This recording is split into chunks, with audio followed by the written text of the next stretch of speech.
All right, what's good? It is the Daily Fix, as you know, every day at noon. Tell a friend or seven. We get it going right here. Daily Fix presented by Foolish Club Media with Ron Hughley. You see, there is Steve Serda in the little box, as he always lives. Listen, every time we ain't gonna hold you long. Three things on my mind that we knock out, and then we'll get you on your way, but. First thing I need you to do is every day like and subscribe Foolish Club Media. Go to our YouTube page, like and subscribe.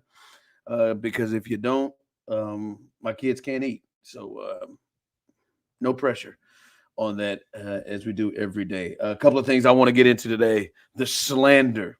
The slander. Yes, I am here to defend you, Bryce Young. The slander is just ridiculous on that dude. And Jamar Chase. Ooh, salty Jamar. Salty Jamar Chase. Yeah, we're gonna get into that too, man. Jamar that lost his mind, man. He's super salty. But before we get there, I want to go here first. And I know, Steve, give me my two. I know you I know you live in this space too, man. I know our guy Brandon Brandon Kiley, BK. You hear us every Friday right here on Foolish Club Media, shameless plug. Uh Woo! showing BK on the Chiefs. You hear us new episode tomorrow. Yeah, you're getting a lot of me. But listen, he would probably be ticked off if he wasn't a part of this conversation because he has been pushing this thought for a long time. But is it past the torch time? Are we going to be looking at some point this year, at the end of the year, at some point where Travis Kelce has passed the torch as being the number one offensive weapon, the number one threat for Patrick Mahomes, the number one dude that Patrick Mahomes and Andy Reid are trying to get the ball to, that this is who the offense goes through? Is that torch about to be passed to Rasheed Rice? Is that about to happen? See, Brandon Kiley, BK was trying to push this. You know it, sir. That he was trying all last year. Then he had to humble himself. And I said, hold on now. 8-7 is still out there. All right, he's just chilling. And then in the playoff run, we saw who the number one threat was, and it was 8-7. And I still think going into the season, it is him. But the way and what we're hearing about Rasheed Rice, how he's taken his game up, and how quickly he took his game up the second half of last year when he started getting more stuff on his plate. This dude looks prime to be one of the top 10 receivers in the National Football League. And I could see at some point, I don't think yet, Serta, I could see at some point that maybe Travis is passing that torch to four.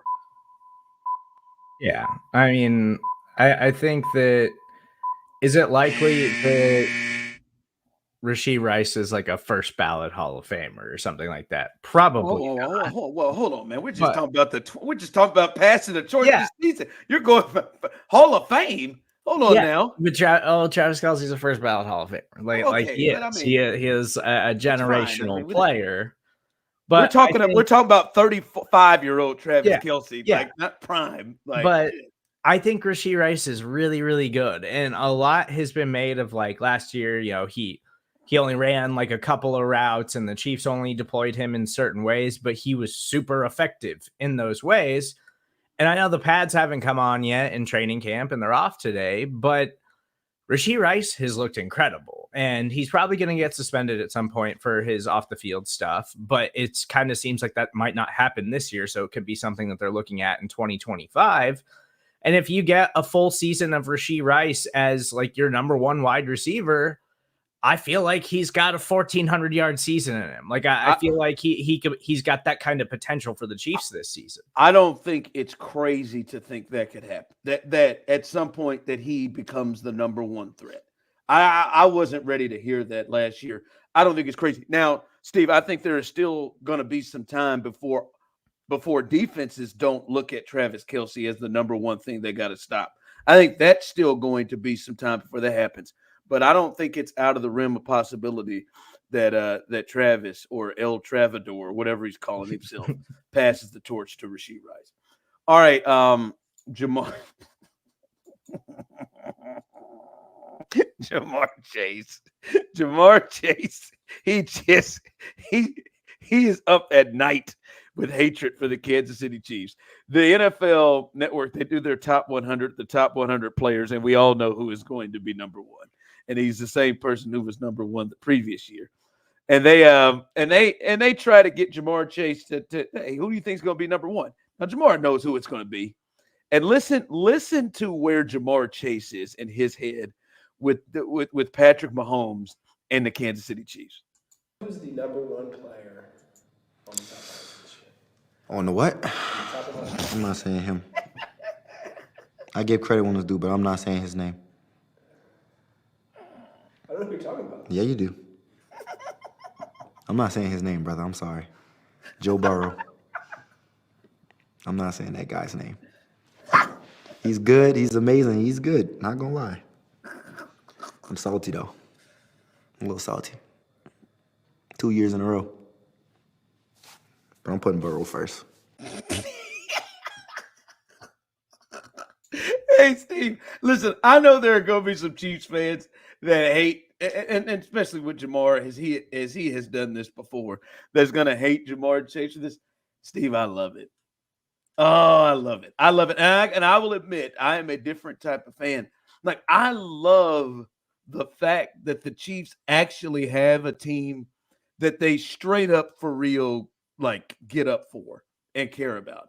I don't know if they really do. I mean, we try to make it with the Bills, but the Bills haven't beat the Chiefs in a game that has mattered like ever since '93, I believe, when Bruce Smith almost killed Joe Montana. I mean, they haven't.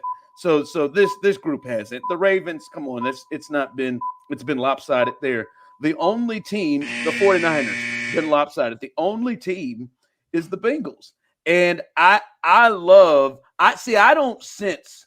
I heard Nick Wright going off about this the other day. I don't sense this as fear from Jamar Chase. I feel like he is so ate up with his hatred for the Chiefs, his sports hatred for the Chiefs, that he just doesn't. They ain't scared of the Chiefs. We know that.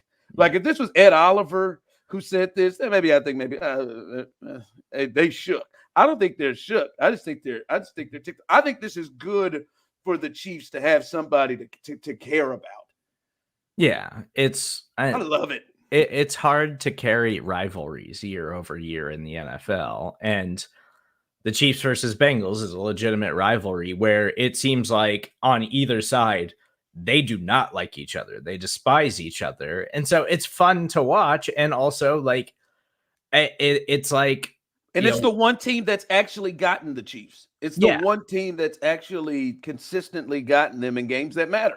Yeah, and they got them and got to a Super Bowl over the Chiefs, but now the Chiefs have won back-to-back, and obviously Jamar Chase is upset about that, and he's frustrated that Patrick Mahomes keeps winning and that Patrick Mahomes has cemented himself ahead of every other quarterback in the NFL because all he does is win, except for that 1 year that he had a bad second half against the Cincinnati Bengals. Well, I mean, they're 3-1 against the Chiefs. So, like, I mean, they have won all of these games, and the Chiefs have been trying. So, it's just going to make week 2 even more special if the Chiefs can go ahead and take care of business and tap that ass. Tap that ass. That's just going to make it better. But I love it. I love it. I ain't mad at him. I love it. All right, finally, man. I really hope that Bryce Young, a Carolina Panthers quarterback, I really hope that he kind of spins it around and starts to have some successes. I hope that new coach who was able to find a way to turn around Geno Smith and turn around Baker Mayfield can really help and do the same for him. Do you have this? Like, I was watching this.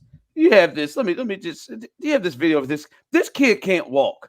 Okay, like this right here. I mean, the slander that people. Oh, look at Bryce. He's going to first day of 7th grade. Look at Bryce with his backpack's bigger than him. Right? Like he does look like a child. He does not look like a child. Okay, he looks like a short adult. Okay, but he's always looked like that. He's always looked like that. And he looked like that when he was presumed the number one guy by more than a vast majority. Now everybody gets themselves feeling themselves about CJ Stroud like they always do. No, everybody had Bryce Young over CJ Stroud. Everybody thought he would. And I think, to me, yes, could his size be an issue? Yes, I think obviously it can be. But I think what we've seen is not as much size as he was put in an awful situation. I mean, Frank Reich got fired midseason the year before and then found a way to get fired midseason the next year in his first year on the job. They went from Frank Reich, you're the OC, you're going to call all the plays as the head coach all the way through the first 6 weeks of the season. Then, bam, we're going to change it to the OC for 2 weeks. Then, bam, we're going to change it back to Frank. And then, bam, we're going to fire Frank and all the staff. Like, he was put in an awful position. How would you feel if Adam Thielen was your number one threat?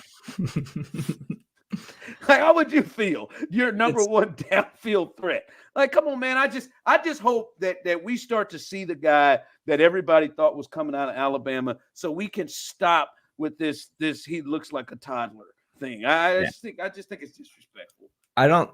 There was no quarterback in the NFL that was set up to fail last year more than Bryce Young, in my opinion. They had one of the absolute worst offensive lines in the NFL, just an absolute garbage overall roster, and the worst wide receiver core in all of the league. Like, they were so bad. And I think a coaching situation that was that maybe not as bad, but very close to the Urban Meyer, Trevor Lawrence. It was a disaster. It was a disaster. And I do think Dave Canales is going to turn it around. Like, I still think the Panthers are going to be bad this year, but you just got to see that Bryce Young can actually compete at the NFL level. And I don't think last year he was given a chance to do that. No, that's all I want to see. I want the narrative to be about him being a quarterback and not him looking like that he's going to go do his multiplication tables, or he's going to be doing "Please excuse my dear Aunt Sally." I don't.